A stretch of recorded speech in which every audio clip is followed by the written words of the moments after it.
Hello, everybody. Today I chat with Sonja Trauss, who is the executive director at YIMBY Law and was a kind of a co-founder of the YIMBY movement.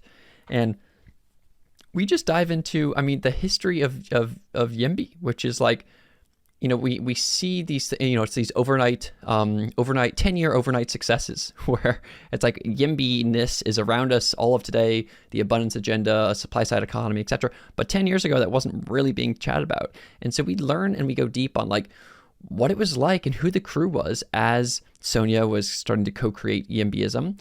And then also going through to today, to like all the wins, the massive wins that they've had around building more abundant housing, and how to kind of use law in order to push and for these kind of outcomes. And it's also just a fun conversation because Sonja is just like a very in your face kind of woman who's just like, and she also has her child with her, which is amazing. It was in person and it was just a really fun, just like, yo, let's like chat about this stuff, and like also your kids here, so that's cool. Anywho, I hope you enjoy this conversation with Sonja to understand the history and future of YIMBY movements. Thanks.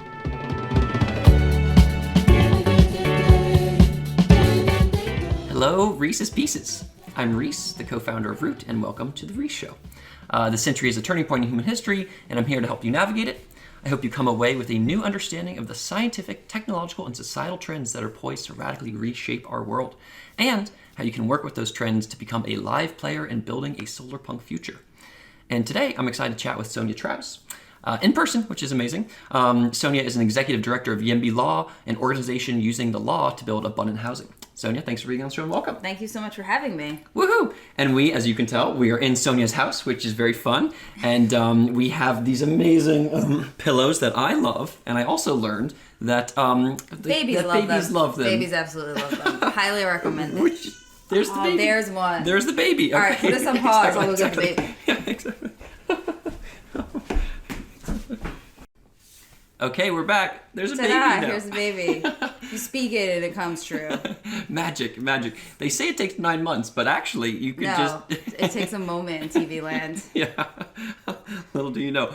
Well, welcome, baby, to the show. This is baby's. How many podcasts has the baby This been on? is the baby's first podcast. Oh my. Yeah, you're all here for it. Wow, this is a big moment. Yay! And hopefully the baby will have housing in the future. It's the idea. So Sonja, do you want to? So for you to know and for our listeners to know, the rough goal here is to understand, like, why our cities were broken around housing, and how both YIMBYism started and kind of your role in that journey, and also kind of what's happening today, and then what we can imagine happening in the future with YIMBY, and also how law is playing a role with that. Okay, so every question. All the questions. Like, here, all answer the questions. every All the question. questions. So that's going to be the overview. That's going to be the next, 45 minutes. Okay. But so maybe to start with that, I guess I just want to hear from you, like, what was like the catalyzing moment for you that made you kind of energized to like push back against like the state and to build housing and to join, your local neighborhood association? What was the energeticness that pushed you? I'm glad you asked that, and I'm glad you asked it that way, because one thing I feel like I don't get the opportunity to talk about as much as I would like to is the role, like when I first started organizing, it was just like pure panic. It was just a continuous panic and an extreme feeling of urgency, because I was born in 1981, so I was 27 in 2008. So I was like very fully an adult, watching the crash, and fully an adult watching like the run up to the housing crash. Seeing house prices go up. Like obviously in my 20s, I wasn't necessarily gonna buy a house, but I mean, you really are old enough that you know people who are buying houses or thinking about it, or like and we were watching the prices get to be really crazy. And then there was actually a subprime crash in 2004 that many people didn't notice, but my dad is a foreclosure attorney, and the foreclosure process doesn't exist everywhere in the United States. It's like in about half of the states are judicial foreclosure states, which is something that California isn't but should become. So if you want to, like Google judicial foreclosure. I promise. Oh, I'm totally going to Google that after this. Oh, I'm super excited I'm by going to that. make a pitch for it right now. So Okay, great. in some places in Pennsylvania, one of the reasons Pennsylvania is a really great place is that your bank actually has to sue you. You know, if you stop paying your mortgage, or if they accuse you of stop paying your mortgage, maybe they're lying. They actually have to sue you, and you have to go to court before a judge, you know, in order for the bank to be able to repossess your house. California, no such luck.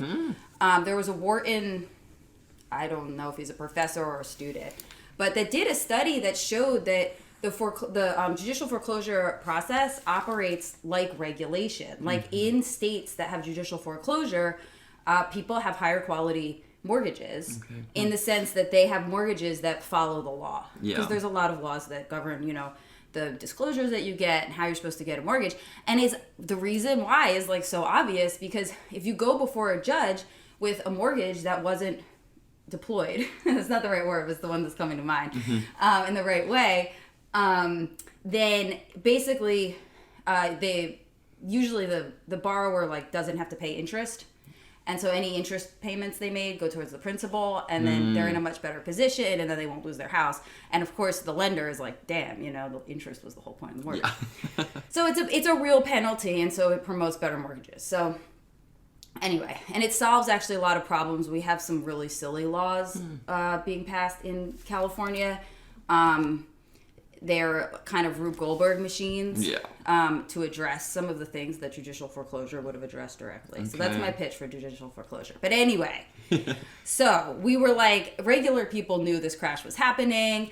And I don't know, it was, for a number of reasons, it was like, made a big impression. I guess I'm not going to say it was traumatic, but it was like almost there. And it really was traumatic for a lot of people. Yeah. I destroyed people's lives very seriously. And I care about cities. It destroyed a lot of cities and a lot of neighborhoods. So here I am in the Bay Area. I moved here in 2011. Prices were going up very fast. Partially because we were coming out of the recession, so we were like going towards the mean fast. And then also because like the trend line in the Bay Area is increasing anyway. So you're not like rushing to a trend line that's decreasing or flat. So it's just so very fast.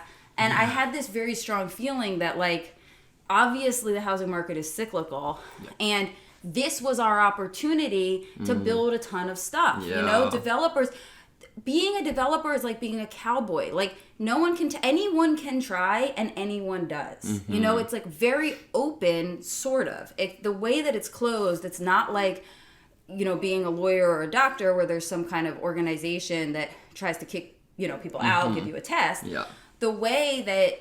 Just the market or whatever. Yeah, the way that, like, smaller developers are either, you know, discouraged, or new developers are, you know, kind of kicked out of the industry is really by, like, do you have the political savvy or relationships to get your project entitled? And... you know, similar kind of to what happens for doctors. There's not enough doctors. It's bad for consumers. Yeah. It's bad for housing consumers when you have to have all of this politics. And, you know, the planning commission was like seeing all this opposition from neighbors. Like, they already have housing. New housing doesn't do, you know, in any given neighborhood, like, they already live there. Like, new housing's not good for them. By definition, don't care about it. Exactly. But those are the people that know that the project is happening, and those are the people that are kind of invited to public comment, right? Like, before we started, there was no institution, not the government, not a community organization, like no institution was actively inviting people all over the region to comment on housing all over the region. That's like one of the things that was utterly novel about what I was doing. Wow. And so obviously they were getting like very skewed feedback and weren't building enough housing. And I was just like, guys, like, you have to make hay while the sun shines. Like, this is the sunshine part. Say yes to all these projects. All of this stuff is going to go through. The people that get it done the soonest, while rents are still high, will make money, fine. But then a bunch of people are going to have to open at the bottom of the market. And that's good for renters. Yeah. And so you were there, and so you like saw this cycle happening. You saw the housing go down, and you saw also the I will Google judicial foreclosure after this, honestly, because it sounds like a very juicy thing.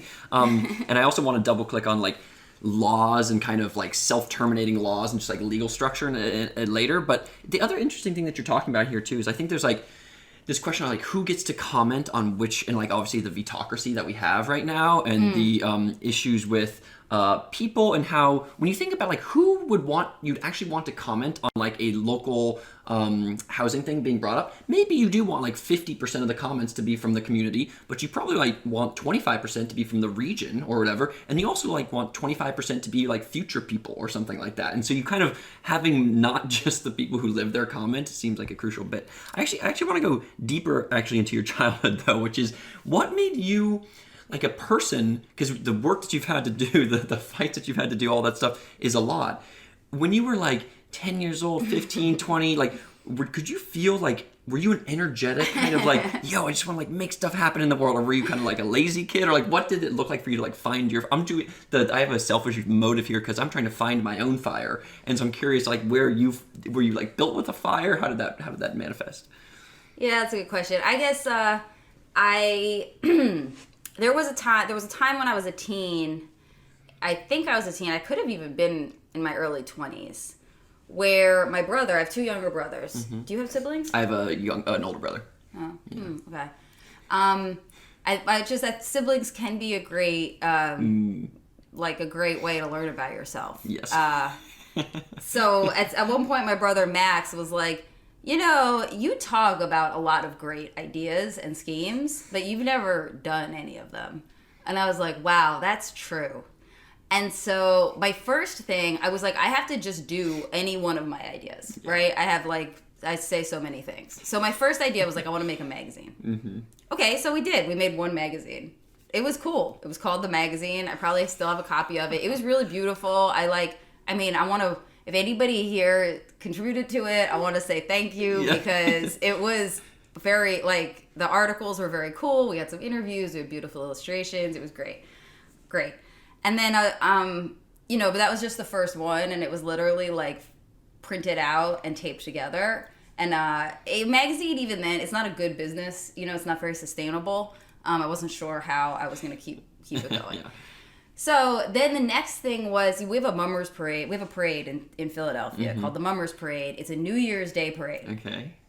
So it's a kind of older idea. You know, nowadays, modern era, we all celebrate New Year's the night before. But for, I don't know, traditionally, and even in other countries, the holiday of New Year's is the daytime. Yep. Oh, interesting. And you celebrate the holiday. This is apparently like a Dutch custom that was... I don't know, like, they did in probably the 1600s in New York, too, where other Dutch people settled, but for whatever reason, it only stuck around in Philadelphia, where it's a costume parade.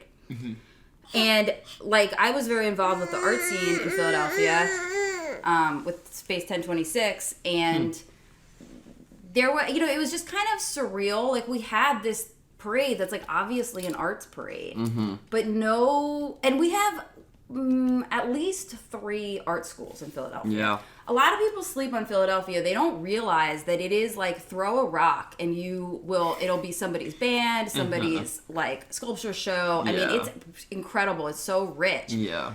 I guess like proximity to New York kind of like overshadows, but if it was a bit farther away, I don't know. Maybe it would have more of its own glory. Yeah.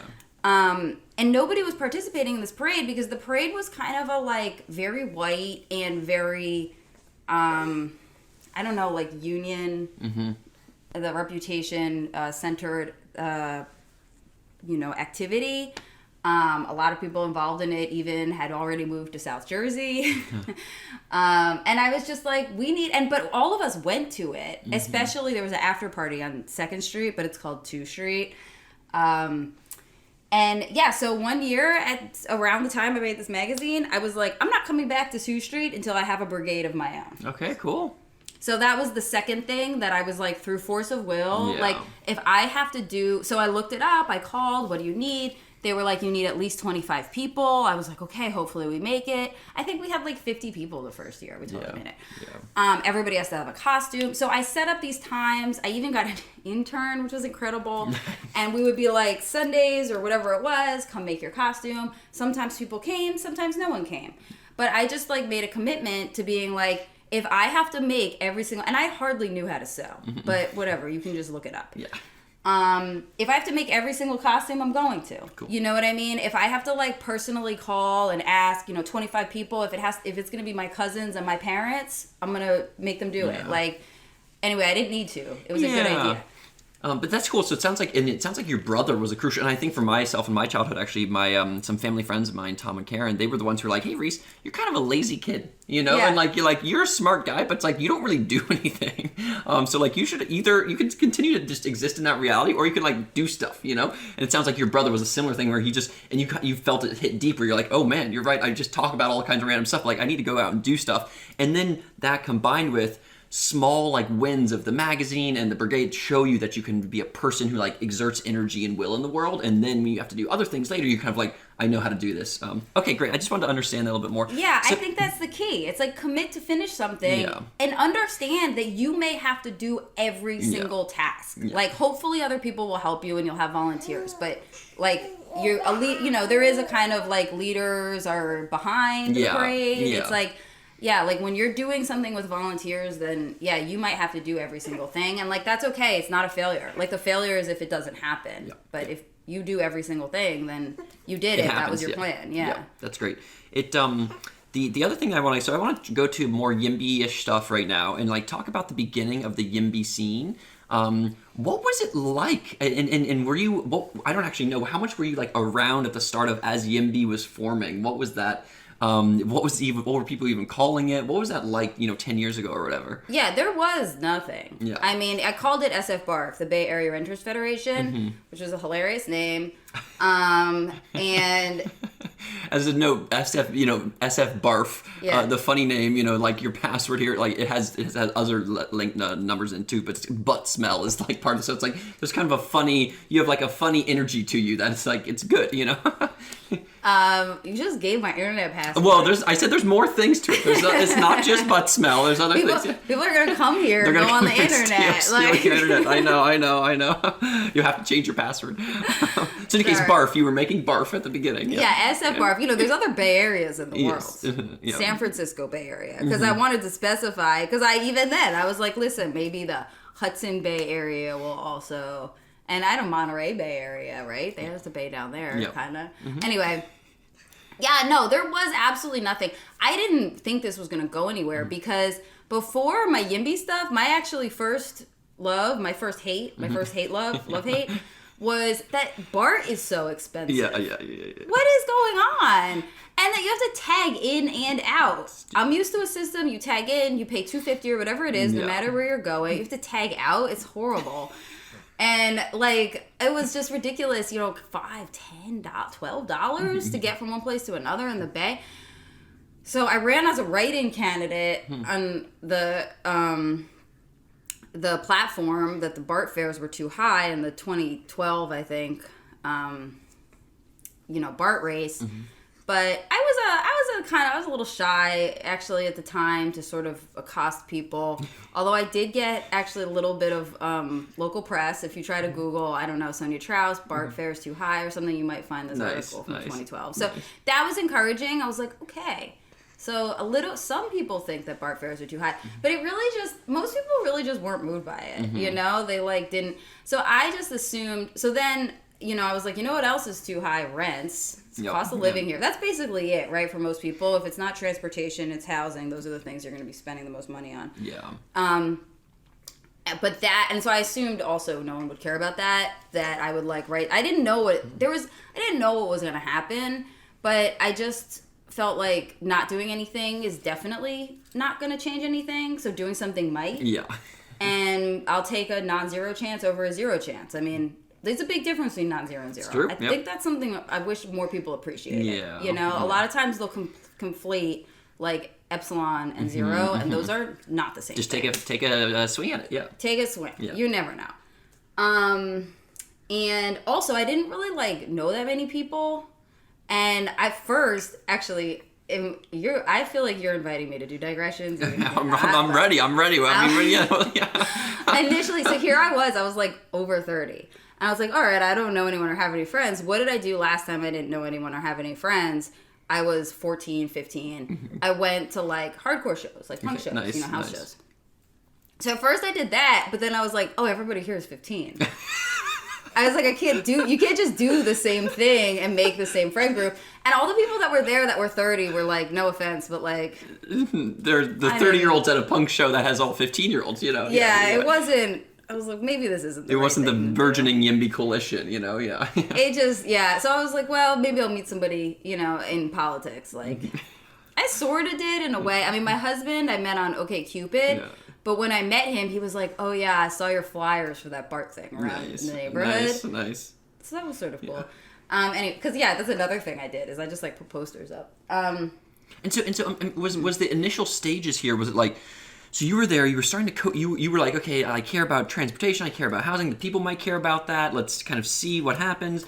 And was it was it just like this, was there an initial crew that was, and how much did the law side come in too? That was later. That was like 2 years later. Okay. You can still go. I mean, SFBARF, so I neglected sfbarf.org, but sfbarf.com is where the website is, so you can just see what it looked like. And were you trying to, was like, okay, great, we need to build more housing, and when did you come to these ideas, or how did you come to these ideas, or how were the people coming to these ideas around, we just need housing production. We don't need necessarily affordable housing. We need abundant housing. How did the word YIMBY, when did that come around? A guy named Adrian Covert, who's still very active in Santa Rosa. I think he works for the Bay Area Council. He did at the time. Mm-hmm.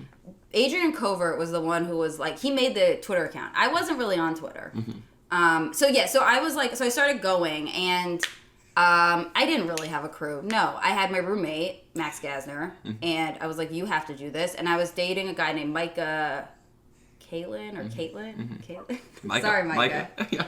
I don't remember your last name quite. And those were, I like signed, and I had a friend, I don't remember, a woman, I was going to Noisebridge and teach, and they're learning Python. Mm-hmm. And so the teacher there, I was like, I'm writing these letters in support of housing. She's like, okay, I agree with that. I was like, can I sign your name too? So that's basically, it was like, those were the people. I was like, these, 4 of us about. Okay. We agree. Yeah. We need more housing. You're like, okay. So that was just people I knew. It was a small crew, and then when did, I'm just curious, like memetically or whatever, when did the term, or like when did the ideas of like housing production and housing supply, were those just like, was that from the academic world, or was that from like okay, like where did those ideas kind of surface? I mean, it's obvious, right? I mean, it's something we all experience constantly. Like, you're in bed with your partner and they take the blanket, not enough blanket. Like, it's always every moment of it's so obvious. Like, but no, there was, so Matt Iglesias had written The Rent is Too Damn High, which I did not read, but I must have, I like knew it existed, and I probably read a summary.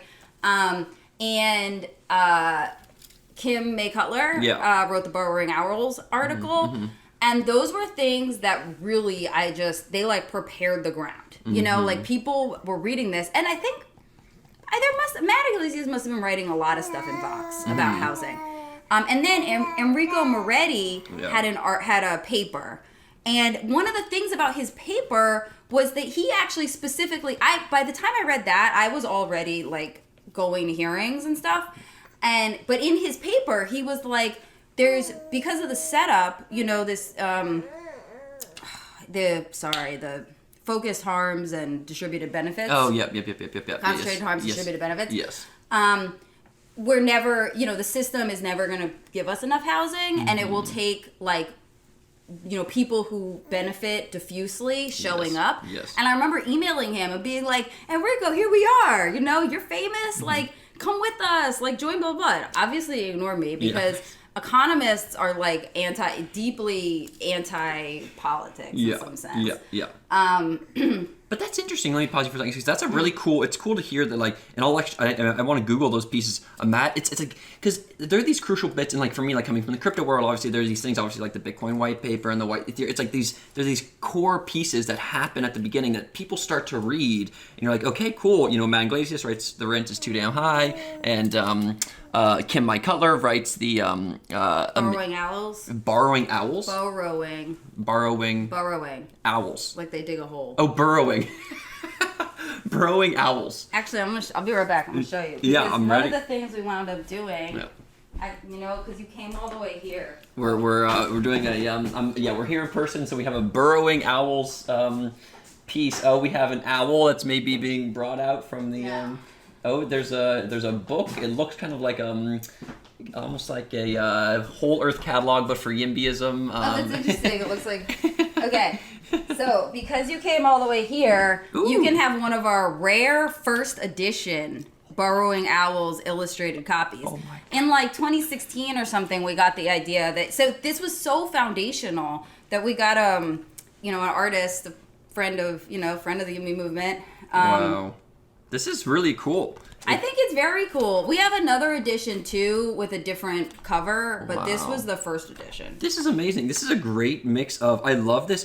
This is actually some of the stuff that my work world has done is like created these big visual explainers for like crucial concepts around the wisdom age or post-capitalism or whatever. And so it's like having something like this where you're like, look, these are the crucial bits. And then once you read it, and it also has some graphs in it and stuff too, and you're like, okay, boom, here's like the crucial ideas to read, and then that scene gets created around the Matt Iglesias piece, the Kim My Color piece. What does a burrowing owl mean, by the way? Oh, it's an owl. Yeah, so the text is fully Kim Mai's article. So if you already read her article, that's all the text that's in there. No additions or deletions. Yeah. And then the illustrations are Kelsey Westphal, who's a cartoonist. But anyway, it's a type of owl that digs a hole.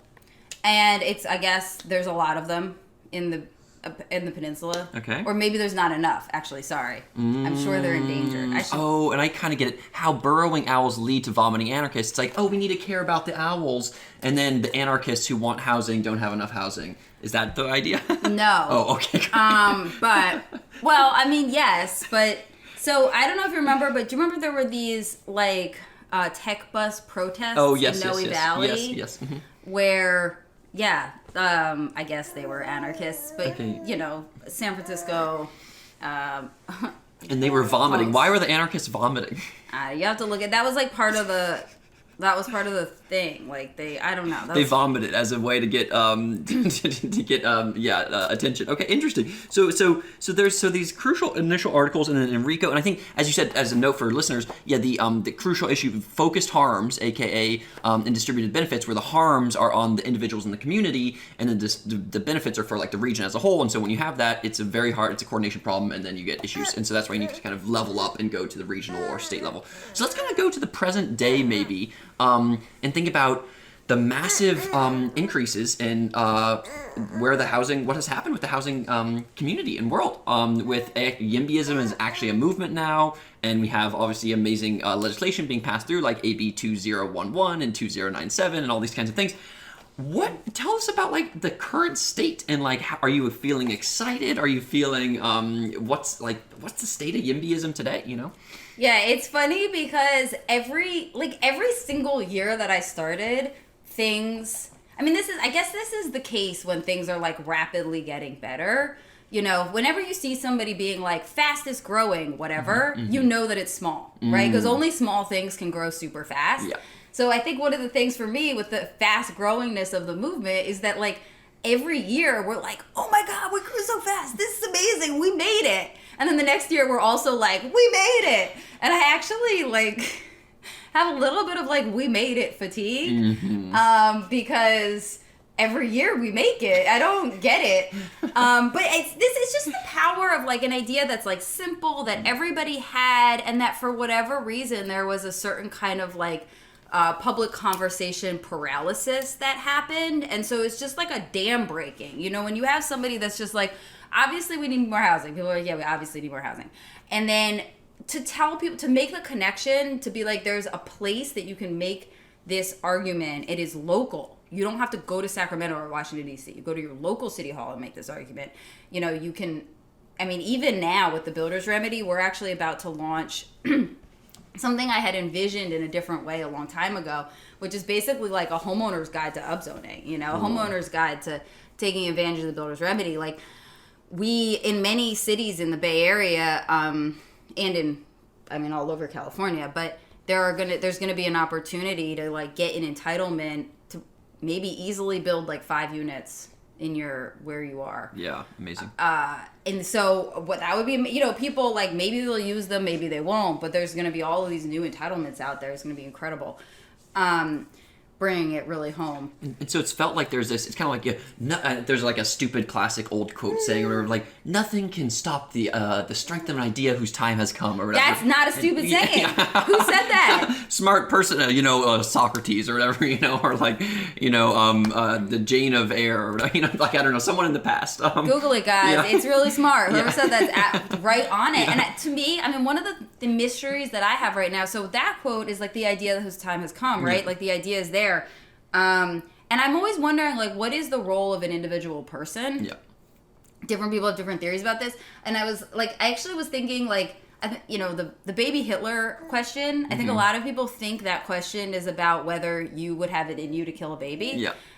But I don't think that's what it is. I think that question is the more interesting angle is whether, do we really believe that, like, the Holocaust wouldn't have happened without Hitler? Mm-hmm. Like, is it, when you have so many people, you know what? He's not one psycho killer. Yeah. He's not the Columbine murderers.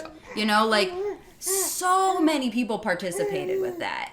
That was evidently a time that came for the Germans. So, not to get grim on everyone, but it's, a classic, like, question. So yeah, I think that this time had come. I really don't know. There are other people that think that individuals are super important. And in that case, like me making... So for the first couple years, I didn't have an institution. I didn't have an incorporation. People liked what I was doing, and they just handed me money. Mm-hmm. Like, the first person to ever be like, I like what you're doing, he's a guy from Hong Kong, lives in the Bay Area now, invests in small businesses. We met kind of incidentally, and he's like, oh yeah, I heard about that SF Bar stuff. I saw it in the paper. Here's $100. Yep. And I was like, wow. Like, so do that. That's what actually, if you see somebody out there doing something you like, just hand them money, write them a check personally. Yeah. One of the things I think that really puts people off is this feeling that they might have some idea of some activism or whatever, but that they have to like incorporate and become a C3 or a C4 and, before they receive money. And so if you can be that person that's just like, don't worry about it, I'm giving you money personally because I can see that you personally are spending your time. Yeah. That was so, I mean, the money was great, but also just the confidence. Yeah, that's great. Like, so much more, of course, than just being like, cool, I like it. It's a cool. I totally agree with you that there's a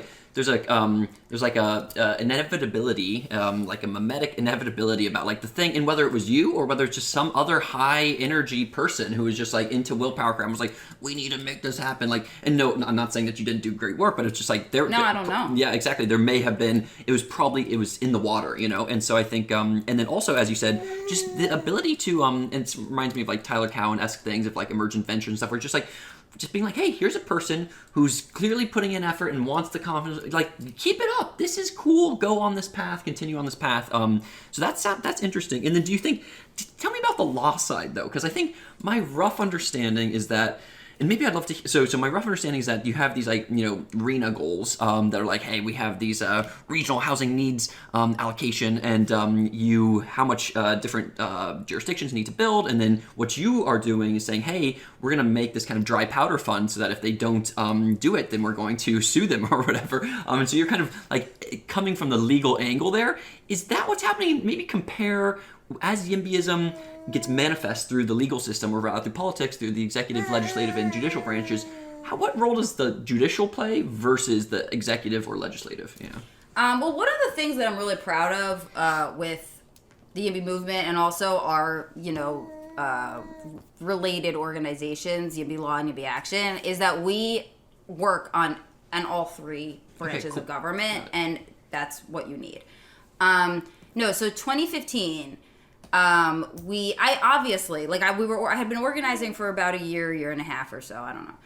And more and more people were coming, and we were testifying in favor of housing, and we could see sometimes what would happen is that the city would approve the housing, and then NIMBYs would do a sequel lawsuit. And we were like, damn, you know, like that venue, it's like we won that game. Yeah. And then they had this other legal thing, and they delay the housing or maybe kill it. And I was like, gosh, I wish YIMBYs had something on the other side, Like a right? little sequel for YIMBYs, yeah. Right. Like, is there some way that if they disapprove the housing, we can sue? And the answer is yes. And that's called the Housing Accountability Act. And I first learned about it because I was reading coverage of a controversial project in Lafayette, California. And so in that one, it was super weird. The developer had proposed 315 apartments. And the city was like, how about 44 single-family homes? Classic. And yeah, and the developer was like, well, okay, that's fine. And here we get to sort of institutional problem, which is that a developer is a business person, and from their point of view, like many things, a small number of expensive items or a large number of cheap items, like either way, you can make the same amount of money. So the developer didn't care. But the Housing Accountability Act wasn't written for developers. It was written for housing consumers, for us. Like, it matters for us, a big deal, of course. Yeah. 315, it's a much bigger project, and it's a much cheaper thing than to have to buy a house. And so I wanted to sue the city and the developer, actually, for engaging in this deal. And it was great because, you know, as I was saying before, I was getting personal support, and came out to like $35,000 a year. And shout out to my roommate at the time who allowed me to pay rent basically quarterly. You know what I mean? Because it was so janky the way that I was raising money. But then there were bigger funders. Open Philanthropy was one of them, who were very interested in, you know, funding what I was doing, but because they were like real philanthropy, they couldn't just write checks to individuals. So Alex Berger actually had been on me, being like, you gotta incorporate. I was like, I don't know, I have to have a board, you know, it's annoying. It's annoying, yeah. And I also, I don't know, but for whatever reason, I was like, oh, amazing, we can be a legal enforcement. This is the incorporation. This is what we're gonna do. And then also Jeremy Stoppelman really came through once I had this idea. And so he pledged $100,000. This was even before Open Philanthropy made an official pledge of support. Yeah. You know, he said, as soon as you have a C3 and a bank account, I can donate this money. Yeah. And so I went around to different law firms, and I was like, I want to do this lawsuit.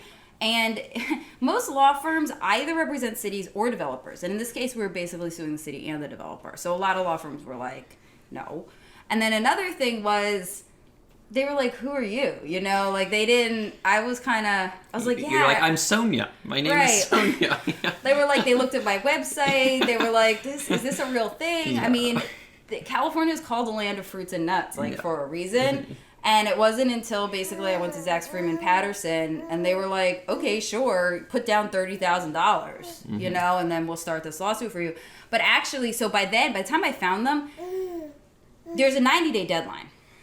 And so I was talking to a woman named Linda Klein at Cox Castle, and she was so cool, and she was so helpful, and she taught me so much. And at one point, she said, you know, you could just write the petition yourself. And I'm like, oh, you should never have said that. Nice. I was like, I'm obviously doing that now, you know, because I was actually running out of time. I don't know what other choice I would have had. Yeah. So I wrote the petition myself, and it was good. It was actually very good. Everyone was very impressed. I collected all these other petitions from other cases, and I just read. I mean, they're pretty formulaic. Yeah. And law is a lot like software engineering. There's a lot of resources on the internet. Yeah. Stack Overflow for legal. Yeah. There totally is, because people, you know, they go to law school, which is a very general education, and then they do something. Okay, I'm doing divorce law, but then they want to do something else. Now I want to do personal injury, and so there's there's a lot of resources for people to, you know, learn how to you know, by practitioners for practitioners. So, so I wrote that, but then I was not going to be able to do the whole lawsuit myself. Like, the petition is one thing. Yeah. So Zach's got the Retirement crew. did it. Yeah, I did this incorporation, and then after a year, Brian Hanlon Yep. was able to quit his job. We raised enough money, and he worked full time. Great. And so it was just the two of us. But he spent like kind of all his time in Sacramento working on 167. Yeah. And which is like okay because I mean, we were under our 20% for Mm. legal for legislation that you can do as a C3. But it just was like obviously we needed Yeah. a permanent presence, and so then he went and did CAMB. Yeah. And so it sounds like there was it's cool to know. It's like you can think about these, and you think about this obviously from politics, where it's like there's Act Blue, or whatever, which is like the Democratic thing. It's like no matter what that's going to be, any kind of tool will be like Parler, for on the right or whatever, Parler and Twitter. And so there's like a similar thing where it's like CEQA, but for YIMBYs, and then it also makes me think about the beginning stages for you and how like. What a better society would be one in which the impact that you've had, which is like the value creation process is like you've created a lot of value in the world. But the value is distributed, and so for me coming from this like weird cryptocurrency like impact certificates world, it's like you've had this impact, and it's like and you were just like working by at 30K, 35K, and so it's just interesting. I think there has to be. I'm excited for better systems in the world so that when people like you start to emerge, the person who puts in the initial $100, initial $100,000, the open fill, Alex Berger, etc., are like, hey, let's actually make this. There should be some kind of like impact certificates that's like, wow, this actually emerged into an amazing thing. The other thing I guess I want to check in on here is, and then I want to go to the future in a second, which is Prop E versus Prop D for a second. I'm obviously Prop D is kind of the YIMBY one. Prop E is kind of the E is for excuses. Oh my God! D is for demons, though. No. D is for built housing. I don't know what this stands for. Yeah. But how? So my housemate is he's like actually not picketing. He's shilling Prop E to folks. And so him and I have chatted about this a bit. How do you when you and so for him he's talking about like. Hey, 25% affordability versus 30% affordability, and also if you look at like RENA goals, and we were like 25% under the affordable housing, but we're like 150% over the market rate housing, and there are like these, and then if we build all these random luxury units or whatever, the yuppie fish bowls, well, how does it actually help the people who are really poor today? So like, how do you respond when you're chatting with folks who are more kind of like affordable housing people? Well, first of all, good on you for living with somebody that you disagree with. Yes. Yeah, it's great. So that's extremely cool. What up, Jeremy? And I don't know, those are a lot of different things. I mean, the yuppie fish bowls thing, I think is sort of this is actually a big mystery because we were talking about before, right? You were like, oh, how did the supply and demand? I'm like, it's something we experience every day, right? Always. And this is what I think is kind of like Jeremy, your roommate, 100%, I'm sure he's experienced being like, I want item A. Item A doesn't exist. Okay, I guess I'll get item B, right? Yeah. Like, so why he does, like, people like that, they like don't put two and two together, or even like you guys, right? I don't know. Maybe are you guys like living in subsidized housing? Like we're living in we live 7 people to a thing that should not be housing 7 people, but we don't have our housing. Well, our housing is essentially subsidized as well. It's not. We don't actually live in a rent-controlled unit, but we have. We're part of this weird co-housing network, and so some like friends from the community are like supporting the house, and then they kind of give us a less rent. Yeah. Okay. Yeah. That's interesting. Good deal. But the point is that I feel like we know. You can just think about your experience or people in your network where you might be living in an apartment, and the apartment, the rent today is whatever. What was the rent 3 years ago, 5 years ago, 7 years ago, 12 years ago? That apartment, the rent goes up. So we know that higher income people are moving into housing that used to be affordable. Like we see it happen with our own eyes. And so it's like, if higher income people like have new buildings they want to, that's their first choice. They just go there. That's where they'll go. I mean, people say it all the time. I used to be on these mom message boards. Hey everyone, this was such a common post. We're renting in Noe Valley, but we want to buy something, and we can't afford Noe Valley. Is Excelsior nice?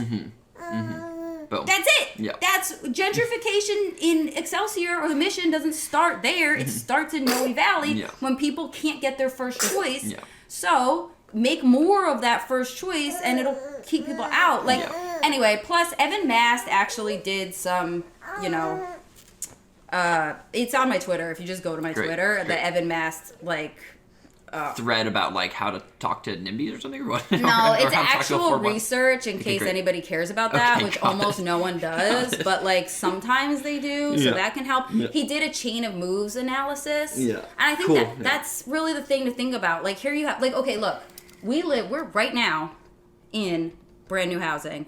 Might not look like it from the back wall because I have kids, but we are the first people to live in these wooden row houses. And so the question is, if these didn't exist, where would we live? Like, meet someone who lives in a new building and be like, where did you live before? Where would you have lived if not here? And it's going to be existing housing. And that's not good. Like, we shopped, we looked around. If we weren't in a new house, almost every other house was a house that was an old house. It was an old house, and clearly had been broken up into a duplex. And then when it was on the market as a single family home, because that's what we were looking for, well, you could see that they had just tried to like put the duplex back together. And I was like, oh, if we move in here, the previous residents were 2 households of renters. Yes. Classic. Yeah, you're kicking out two households of renters. So that makes sense. Let me wrap with one. I love the anger. It's just like, so it's like you want to not know. You know, at this point, like, that's funny. Let's settle down. So getting into rap mode here, I want to ask a quick set of overrated, underrateds. Do you think that, so you're just going to answer your like kind of a 15-30 second version of like overrated or underrated and why? Do you think that the role of law's role in housing production is overrated or underrated? Underrated, but getting there. I mean, really, a lot of people, even legislators, are like, oh, we pass a law and people follow it. False. They do not. And I think for some reason, finally, like, being an activist is the same as being a manager. You tell people the same thing every day for years, day in, day out, and then all of a sudden, they're like, oh, you know what I just realized? And you're like, great. I'm so glad you realized that. And that's what I feel like is happening with this law enforcement stuff, is that people are like, you know what, I just had an idea. I'm like, good, because we've been trying to do this message now since 2015. Got it. So underrated in the sense that like it's still a powerful mechanism to use, because when people pass laws, they don't necessarily go about doing them. And so if you provide dry powder, if you push and you say, hey, we're going to actually do legal, have legal enforcement here, then it can be a great way to actually get housing production done. Okay, great. Do you think that like the and this is like a weird version of this question, but do you think that the specific version of, I guess, within the Bay Area, is the importance of housing compared to other issues, do you think that is underrated or overrated? Like transportation or, climate or whatever? I think in a way, the Bay Area is maybe one of the only places that's sufficiently obsessed with housing. Got it. Because it really does underlies like everything. I mean, scratch the surface of any other problem and you're like, either it's housing or segregation, which are the same thing. Yep. That's interesting. It's so land use stuff, and so it's like it is roughly correct because the Bay Area is super obsessed with it, but probably many other places that aren't quite enough obsessed with it should get more obsessed. Beautiful. Well, this has been very helpful. So it's cool to just learn to go deep on what these things were like at the beginning and like some of the crucial, and we have our amazing, the Kim Mai color. Hi, Kim Mai. How burrowing owls lead to vomiting anarchists. And so definitely we'll share some of these resources. And then obviously it's just cool to hear, as these ideas, as they kind of emerge into the world, and how you continue to shape them is very interesting and cool. And so I know you have like we made it fatigue, but there's still going to be 20, 30, I got 20. So sick of winning. Yeah, I'm so sorry. Your first world problem. You're so sick of winning. And so by 2050, it'll be an exciting world to see like when it's just like part of the water even more, and where we actually have abundant housing. Is there any... So Sonja is on Twitter, by the way, folks, at Sonja Trauss. Let's actually find out what the actual Twitter here is. It's /Sonja Trauss. Okay, great. It is Sonjatrauss. Sonja Trauss on Twitter. Feel free to check out, YIMBY Law as well. Sonja, do you have anything else to say to our listeners today? Yeah, check out YIMBY Law. Beautiful. Well, thank you so much, Sonja. And good to see you, child. Thank you for being a good member of our show. And thank you all for listening. Goodbye, everyone. Bye.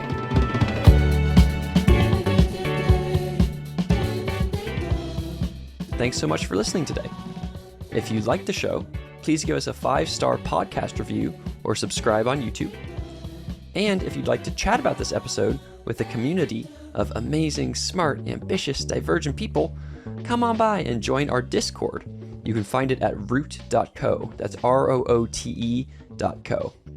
And then finally, if you'd like to contribute to these ideas being shared more widely in society, you can support the podcast production team at patreon.com/Rhys Lindmark. That's patreon.com/RHYSLINDMARK. Thanks, and see you here for the next episode. Bye.